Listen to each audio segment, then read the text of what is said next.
सावेडी उपनगरातील शिलाविहार येथील श्री ब्रह्मचैतन्य गोंदवलेकर महाराज यांच्या मंदिरात सुरू असलेल्या अखंड हरिनाम सप्ताहाची सांगता 21 फेब्रुवारी रोजी सकाळी महाराजांच्या मूर्ती आणि पादुकांवर फुलांची उधळण करून पाळणा गाऊन जन्मोत्सव सोहळा साजरा करून झाली।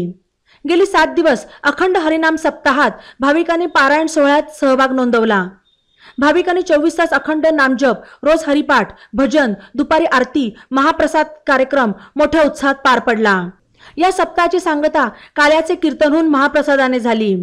यावेळी सुंदरदास रिंगणे, रेखा रिंगणे, प्रसाद देवा, मनीषा भोंग, रसिका मुळे, मुकुंद बेलसरे, अशोक मुळे आदींनी रुद्राभिषेक, पौराहित्य, व्यासपीठ चालक, हरिपाठ करता सेवा दिली। भजनी मंडळातील सखाराम पंडित, कांचन पंडित, रावसाहेब जपकर, भाऊ पाटील, कुसुम नाकाडे, चंद्रकांत खळदकर यांनी नित्य नियमाने 7 दिवस भजन केले। सप्ताह यशस्वीतेसाठी ब्रह्मचैतन्य सेवाभावी मंडळाच्या सर्व सदस्यांनी परिश्रम घेतले।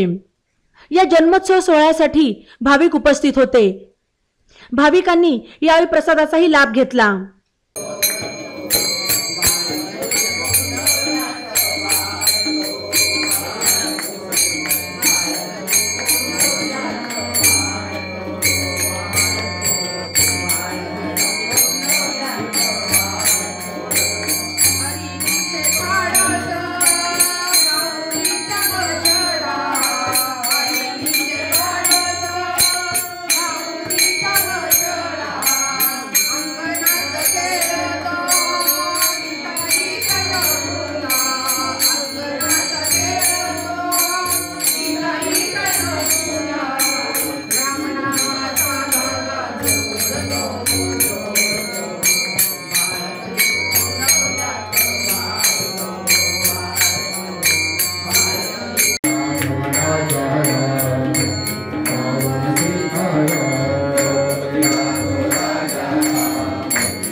ई नवा मराठा यूट्यूब चॅनलला सबस्क्राईब करा आणि बेल आयकॉनवर प्रेस करा।